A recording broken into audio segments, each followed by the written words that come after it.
Halo guys, kembali lagi bersama saya Samuel di channel Nasional Elektronik. Jadi, untuk melanjutkan konten edukasi yang gue buat, sekarang hari ini gue mau bahas soal peletakan outdoor AC.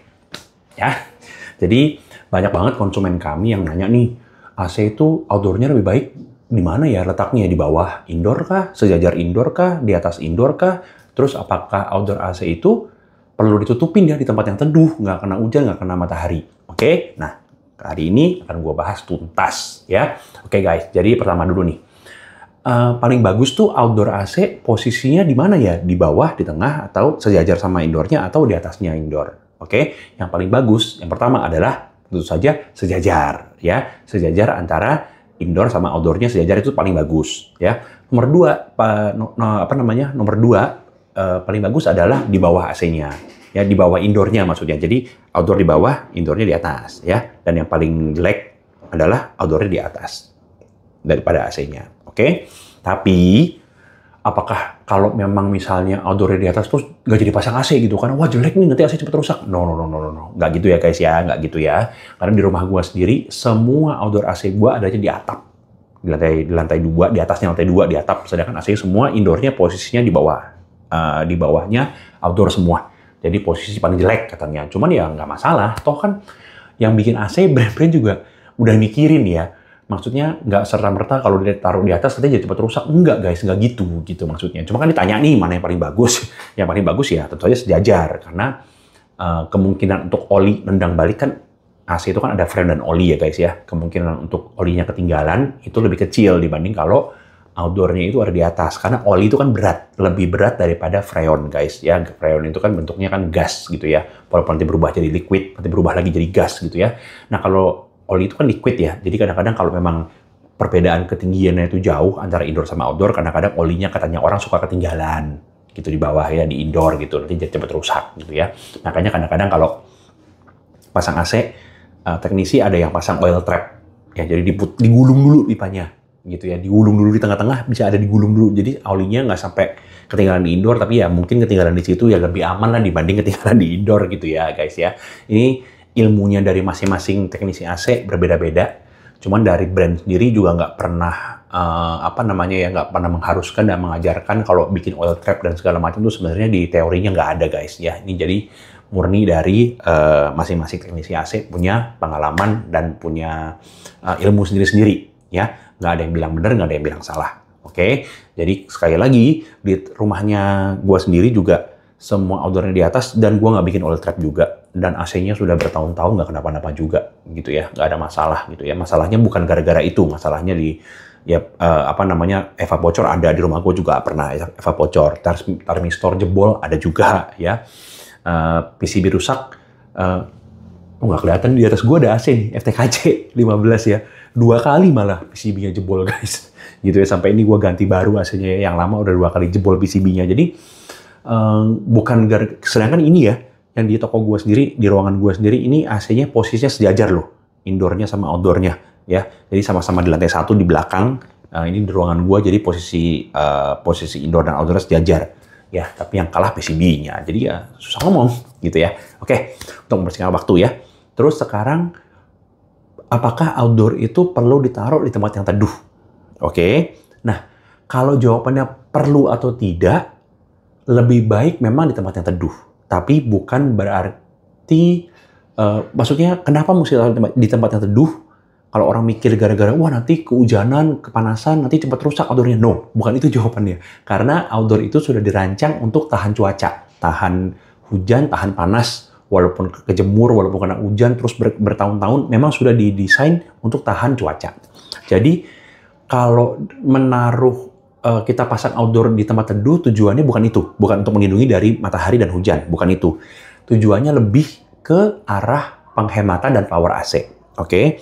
Seperti di video gue yang lain, yang soal baca BTU, baca wattnya inverter gimana, itu kan sudah gue jelasin, kalau memang AC itu berpengaruh, yang mempengaruhi kinerja AC adalah temperatur di sekitar outdoor unit, guys. Jadi kalau di sekitar outdoor unit temperaturnya panas, oke, konsumsi dayanya naik, power AC-nya berkurang.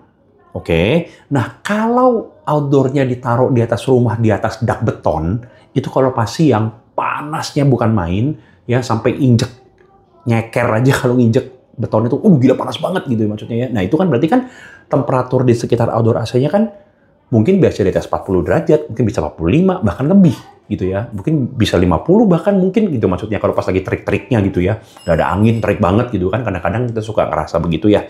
Nah, hal-hal seperti itu akan mempengaruhi kinerja AC, guys. AC-nya tidak rusak, tapi powernya akan berkurang. Ya, AC 1 PK bisa turun jadi setengah PK bahkan. Supaya AC-nya nggak kepanasan, nggak overheat gitu ya. Tetap bisa kerja, tapi power dikurangi. Oke. Nah, fungsinya di tempat teduh adalah, ya kalau siang nggak kena matahari kan, outdoor-nya nggak kejemur tuh. Berarti kan nggak terlalu panas. Nah, kalau nggak terlalu panas, AC-nya bisa kerja maksimal terus. Gitu ya maksudnya ya. Jadi, bukan karena takut kehujanan, takut kena matahari, enggak. Tapi kita mau taruh outdoor di tempat teduh itu karena, karena supaya kalau siang tuh nggak terlalu panas. Gitu. Supaya AC-nya masih bisa tetap kerja full power, listriknya pun nggak jadi boros banget gitu maksudnya, nggak jadi tambah boros gitu ya gitu. Tapi kalau nggak ditaruh di tempat teduh terus gimana? Ya nggak apa-apa, karena di rumah gua ada berapa AC? Ada berapa outdoor ya? 1, 2, 3, 4, 5, 6, 7, 8 outdoor.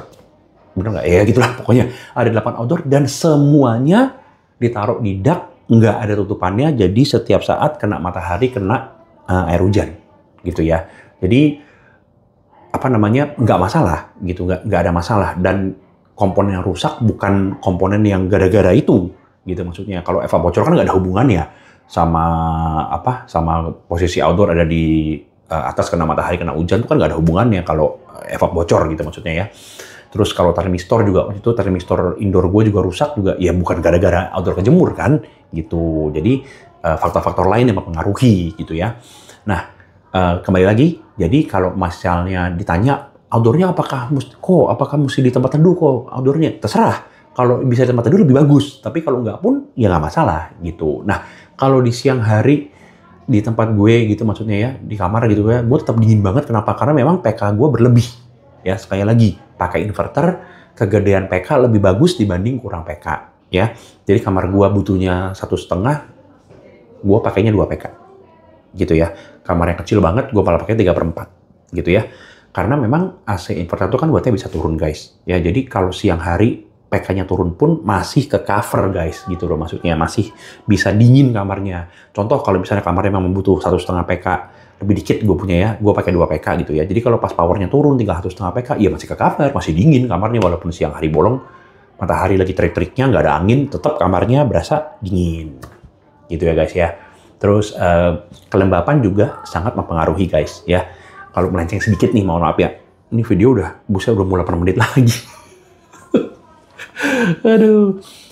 Sedikit ngomongin kelembapan, sedikit aja ya. Jadi kelembapan itu memang mesti diatur, guys. Yang bagus itu antara 40 sampai 60. Itu kelembapan yang baik menurut WHO. Ya, menurut WHO itu memang yang baik 40 sampai 60. Jadi memang pada dasarnya semua AC itu menghilangkan kelembapan di ruangan. Ya, cara kerjanya adalah memang kelembapan itu turun, guys, di mode cool, apalagi di mode dry. Ya, di mode cool aja turun, apalagi mode dry. Makanya kadang-kadang kalau lepas lagi hujan badai gitu di luar gitu ya, kadang-kadang suhunya kan kita nggak apa-apain nih, bisa kita set 23 nih misalnya gitu ya. Terus tiba-tiba hujan badai nih, terus kok kamar malah jadi kayak panas ya, kenapa ya gitu? Ya karena kelembapannya naik, guys. Ya, di mode cool itu kelembapan yang hilang, nggak gimana ngomongnya ya.